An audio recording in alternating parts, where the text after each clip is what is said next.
જમીન, કેટલી જમીન, તમારી પાસે કેટલી જમીન, મારી પાસે કેટલી જમીન. આ તો સરકારી જમીન, આ તો ગોચર જમીન. જમીન વિશે એક આજ મહત્વની વાત કરીએ આપણે. સેગાવના ગજાનન મહારાજને એમની ભક્તિને એમનું તેજ જોઈને, દિવ્ય પુરુષ હતા ને પરમાત્મા સ્વયં હતા, તો તે તેના ભક્તોને એમ થયું કે ગજાનન મહારાજની સ્મૃતિ રહે એના માટે એક આપણે આશ્રમ જેવું બનાવીએ. ગજાનન મહારાજ પણ નિષ્પક્ષ હતા. તે વખતે પણ બે પક્ષ હતા, પાટીલ અને દેશમુખ એ રીતના. ગજાનન મહારાજ વિચાર્યું, આ સંવાદ લાંબો સાંભળજો એટલે તમને ખ્યાલ આવશે કે જો પાટીલોની જમીન પર આશ્રમ બનશે કે દેશમુખોની જમીન પર આશ્રમ બનશે તો ભવિષ્યમાં એ લોકોના વારસદારોને કંઈ ને કઈ રીતે અહંકાર રહેશે. ગજાનન મહારાજે એવું સૂચન કર્યું કે પાટીલોની કે દેશમુખની જમીન ન હોય એવી કોઈ જમીન હોય તે ત્યાં ઘડી તમે બનાવો તો હું ત્યાં આવું એમ. તો પાટીલો અને દેશમુખ પૂછવાયા કે એવી તો જમીન કોની હોય? સરકારની જ હોય. સરકાર શ્રી. તો પાટીલો અને દેશમુખોએ ગજાનન મહારાજને કીધું કે મહારાજ અમને આવા ધર્મ સંકટમાં નહીં નાખો. સરકાર શ્રી આના માટે કંઈ જમીન આપે નહીં, કારણ કે તે વખતે અંગ્રેજોનું રાજ. ગજાનન મહારાજ કંઈ કોશિશ તો કરો. પરમાત્માના શબ્દો પર ભરોસો રાખીને એ લોકોએ કોશિશ કરી અને 1 વીઘા જેવી જમીન તે વખતે મળી ને એની પર આશ્રમ બનાવ્યો. ગજાનન મહારાજે જ્યારે એમ કીધું કોશિશ તો કરો, ત્યારે એમને એમ કહ્યું કે આ જમીન ક્યાંથી સરકારની? ન પાટીલોની, નહીં એમ કે દેશમુખોની. આ ધરતીનો માલિક તો પાંડુરંગ વિઠ્ઠલ. ગજાનન મહારાજના શબ્દો. આ ધરતીનો માલિક તો પાંડુરંગ વિઠ્ઠલ. આ સગરું વિઠ્ઠલનું છે. કાળક્રમે તમે બધા હકદાર છો, કબજેદાર છો, પણ આ બધું કોનું છે? સગરું વિઠ્ઠલના. તો વિઠ્ઠલની કૃપાથી એમ કે જમીન મળી જશે. તો જે ગજાનન મહારાજે એના ભક્તોને વિઠ્ઠલ સ્વરૂપના દર્શન કરાવ્યા હોય, એ સ્વયં વિઠ્ઠલના અવતાર સ્વરૂપ, તો એમની કૃપાથી જમીન તો મળવાની જ હતી. અને જ્યારે સિદ્ધ પુરુષો, અવતારી પુરુષો જ્યારે આવો ઈચ્છા જાહેર કરે એટલે બધું ઓટોમેટિક કામ થઈ જ જાય અને અધિકારીના મનમાં પણ રામ આવી જ જાય. એમને જમીન ફાળવી દીધી. ગજાનન મહારાજ સેગાંવ સર્ચ કરજો ગૂગલ પર એટલે તમને બધું મળી જશે. તો આ બધી જમીન સરકારશ્રીની, એટલે આમ ભલે આપણે માલિક દેખાતા હોય પણ આ જમીન બધી સરકારશ્રીની એમ. એટલે ભારત સરકાર હોય તો એની માલિકીની, અમેરિકાની સરકાર હોય તો એની માલિકીની. આપણે બધાને ભલે દસ્તાવેજ હોય પણ આપણે બધા કબજેદાર છે. ને એ સરકારોની સરકાર એટલે કોણ? પરમાત્મા. ખરેખર તો એ જ માલિક છે. કોઈના બાપે આ પૃથ્વી બનાવી નથી. આપણે બધા ભાડુઆ જ છે, અહીંયા કબજેદાર છીએ અને કબજો જમાવીને બેઠા છે. જેને જરૂર નથી એનાથી વધારે જમીનો જમાવીને બેઠા છે. આપણે બધા અહીંયા વહીવટ કરતા છીએ, માલિક નથી. ભલે દસ્તાવેજ હોય, આપણે બધા વહીવટ કરતા છે, માલિક નથી. એટલે સંત અવધૂતો ઝૂંપડીમાં પણ ખુશ છે, પહાડોની ગુફામાં પણ ખુશ છે અને મહેલોમાં પણ ખુશ છે. એને જાણે છે કે આ બધું જ પાંડુરંગ વિઠ્ઠલનું છે. આખું બ્રહ્માંડ, કેવળ પૃથ્વીની, બધા જેટલા પણ તમને સૂર્ય, ચંદ્ર, બુધ, ગુરુ, શનિ જેટલા પણ દેખાય બધું જ પાંડુરંગ વિઠ્ઠલ પરમાત્માનું છે. પરબ્રહ્મનું છે. એટલે જેની પણ પાસે અતિ છે તે બી કેરફુલ. હા, હું તમને ફરીથી કહું છું.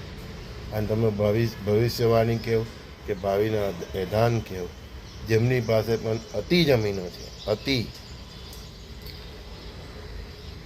ભવિષ્યમાં પરમાત્મા બધાનું સરખું કરી દેવાના છે.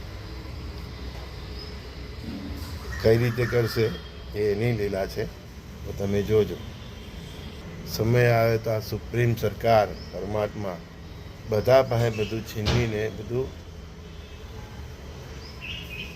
એક સરખું કરી દેવાના છે. કેવળ જમીન નહીં, જમીનના સંસાધનો, આ તે બધાની ઉપર અહીં આ પૃથ્વી પર આવનાર દરેકનો હક છે. અને દરેકને સમપ્રમાણે મળી રહે બધી વસ્તુ, ધન ધાન્ય, સમુદ્રી, આરોગ્ય, આયુષ્ય, એ પ્રકારની ફરીથી વ્યવસ્થા થાય. એને રામ રાજ્ય કહે છે. અને એ જ તો યુગ પરિવર્તન છે. તો ત્યારે જેની પાસે અતિ છે તે પણ રહેવાનું નથી. એક સમય એવો આવશે કે રાજા અને રંક એક પંગતમાં બેસીને જમશે. કારણ કે જ્યારે પરમાત્માનો અવતાર સ્વયં સામે હોય ને ભાઈ, તો ભલભલા હીરા થઈ જાય. પણ એનું ભાગ્ય હશે કે અવતારી પુરુષના દર્શન કરશે. આ થશે એ કન્ફર્મ છે. અત્યારે દુનિયામાં જેટલા પણ યુદ્ધના વાદળો, એટલે યુદ્ધ થઈ રહેલા છે, જેટલી જગ્યા પર પ્રકૃતિના પ્રલય થઈ રહેલા છે. કોઈ જગ્યાએ જળ પ્રલય થાય છે, કોઈ જગ્યાએ ભૂકંપ થાય છે, કોઈ જગ્યાએ જ્વાળામુખી ફાટે છે. અત્યારે લેટેસ્ટ આપણે અમેરિકામાં અગ્નિતાંડવ જોયો. શું શીખા? બધું રાત રચેલું બંગલા છોડીને જીવ બચાવ્યો લોકોએ.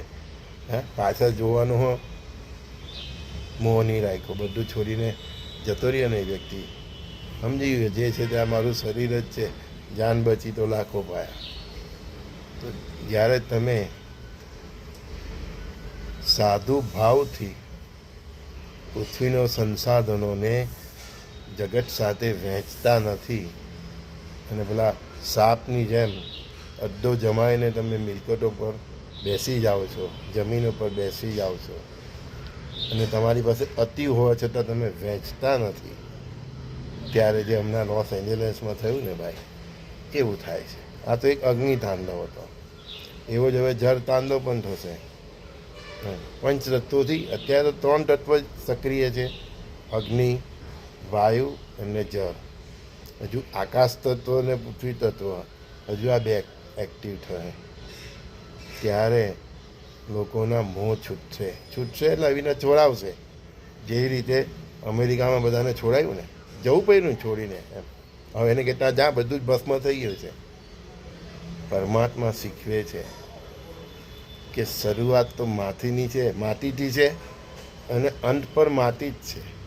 એ વચ્ચે માટીમાંથી જે કંઈ તમે સામ્રાજ્ય ઊભું કર્યું છે, મિલકતો બનાવી છે, હીરા ઝવેરાતો તમે અંગે ધારણ કર્યા છે, સોનું ચાંદી, આ બધું, એ બધું ભસ્મ કરીને ફરું માટીમાં જ વિલય કરી રહી છે.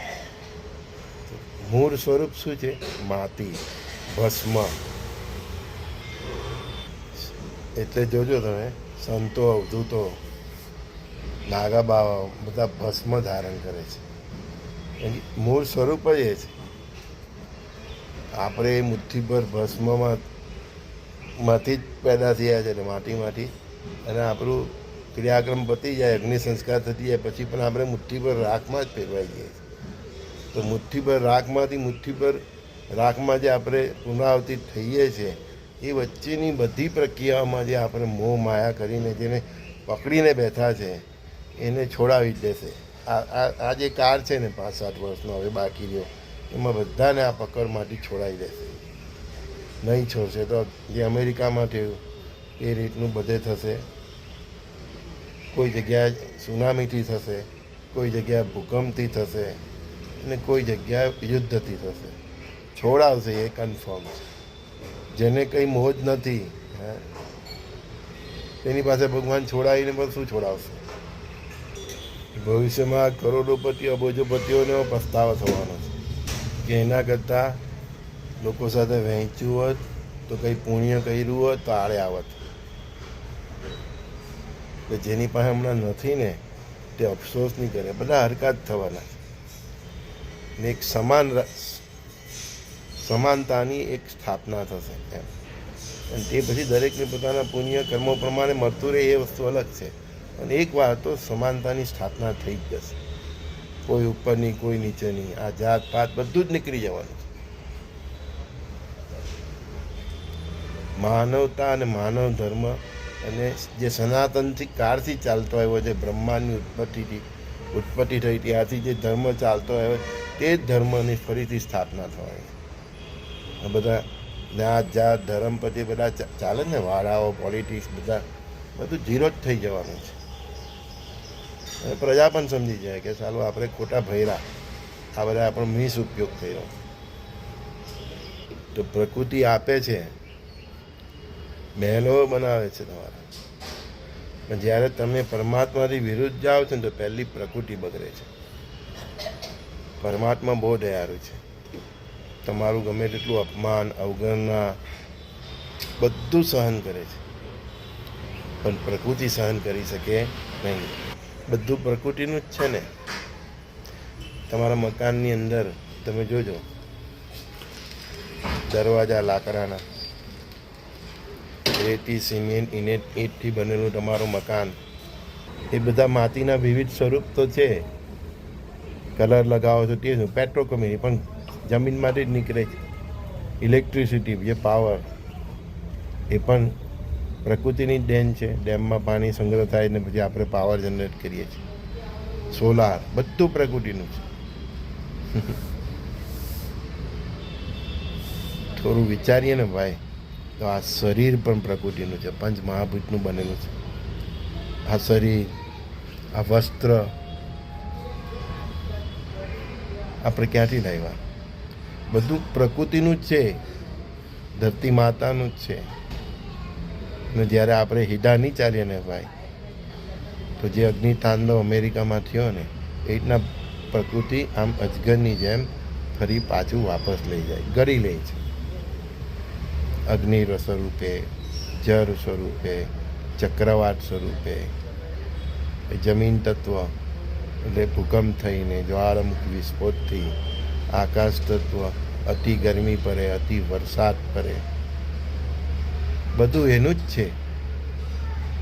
એનું જે આપેલું છે ને એનો વ્યવસ્થિત ઉપયોગ કરે તો થોડું ઘણું હચવાય. બાકી એ આપે છે અને લઈ લે છે, આપે છે અને લઈ લે છે. સમુદ્ર જો એની મર્યાદામાં રહે છે, આપણે આપણી જ્યારે મર્યાદામાં તોડીએ ને તો એના કિનારે જેટલા પણ રહેલા એ બધાને કરી જાય છે. નદી પણ એની મર્યાદામાં રહે છે, આપણે એનું પાણી પીએ છીએ, બરાબર, ખેતીવાડી કરીએ છીએ. પણ આપણે જ્યાં મર્યાદા તોડીએ તો એ નદી પૂર બનીને આપણી પાસે બધું લઈ લે છે. વરસાદ પણ એવું જ છે, પડે છે તો આપણું ખેતરોમાં પાક થાય છે. પણ આપણે જ્યારે એને ભૂલી જઈએ છીએ ઇન્દ્રદેવને, ત્યારે અતિ કરે છે તો તોતલી બંધ કરી દે છે, પાછું છીનવી લે છે. અગ્નિનું પણ એવું જ છે કે જેના પર શેકાઈને આપણે અનાજ ખાઈએ છીએ, બરાબર છે. પણ આપણે અતિ કરે તો વિકરાળ સ્વરૂપ આપણે જો હમણાં અમેરિકામાં જોયું, કુંભ મેળામાં પણ જોયું, 180 તંબુ ખાક થઈ ગયા. તો આપે છે અને લઈ લે છે, એ પ્રકૃતિ છે. એમ આ વસ્તુ સમજી જાઓ કે પ્રકૃતિ આપે છે અને લઈ પણ લે છે. તો જ્યારે આપે છે ને એ લઈ લે છે, વચ્ચેનો જે સમયગાળો છે ને એનો શ્રેષ્ઠ ઉપયોગ કરો. હાફ બનીને એની પર બેહી નહીં રહો, અને હાથ પેરી ખાય એવું ભેગું કરવામાં નહીં પડ્યા. પ્રકૃતિ આપે છે ને લઈ લે છે. પરમાત્મા જન્મ આપે છે અને પાછું મૃત્યુ સ્વરૂપે આપણને લઈ લે છે. આપે છે ને લઈ લે છે, આપે છે ને લઈ લે છે. એ વચ્ચેનો જે સમયગાળો છે એનો જે શ્રેષ્ઠ ઉપયોગ કરી લે એ જ જ્ઞાની. એટલે આજે સવારે કહ્યું, શ્વાસે શ્વાસે દત્ત નામ સ્મરીને ગુરુ ગુરુ કરતા જીવીને. શ્વાસે શ્વાસે દત્ત નામ સ્મરીને ગુરુ ગુરુ કરતા તું જીવી લે. સદા સબૂરીનો હવન કરી લે, ગુરુ ગુરુ કરતા તું જીવી લે. બસ આજે એ પ્રકૃતિ આપે છે અને પાછું લઈ લે છે. એ બિટવીનનો જે ટાઈમ છે એનો સારો ઉપયોગ કરી લો. જેની પાસે નથી અને જેની પાસે છે તે પણ એની પાસે જે પણ છે એનો સારો ઉપયોગ કરી લો. બહુ લાંબો વિડીયો થઈ ગયો. આજનો સબ્જેક્ટ જ પરમાત્મા એવી અંતરપ્રેરણા કરી કે એ સમજાવતા સમય લાગે એવું જ હતું. નહીં સમજાય તો 2-3 વાર વિડીયો સાંભળજો. પણ પરમાત્માના શબ્દ છે, જો સમજાઈ જાય તો જીવન બની જાય. અને આ 5 વર્ષનું જે ડિઝાસ્ટર ટાઈમ છે એ સહન કરવાની શક્તિ પણ આવી જાય. અને ડિઝાસ્ટર ટાઈમમાંથી કેટલું ઓછું નુકસાન થાય એની આવડત પણ આવી જાય. ઈચ્છતા હો કે સૂરીનો ઘા સોયથી જાય તો આજનો સંવાદ સમજી જાઓ ને એ રીતે જીવો. જેની પાસે અતિ છે તે વહેંચવાનું ચાલુ કરી દે અને જેની પાસે નથી તે ગમ ન કરે, ઈશ્વરનું નામ સ્મરણ કરે જેટલું બને એટલું. કારણ કે અંતે તો બધા સરખા જ થવાના છે. શ્રી ગુરુદેવ દત્ત. સંજય બોડીવાલાના રાટકારે સત્સંગમાં સર્વે સખાઓને પ્રણામ. અને કોઈ પ્રશ્ન હોય, કોઈ જિજ્ઞાસા હોય તો મારો નંબર છે 7405323000. ત્યાં આગળ વોટ્સઅપ પર કેવળ મેસેજ કરી દો. હું સમય મળે તમને જવાબ જરૂર આપીશ. શ્રી ગુરુદેવ દત્ત.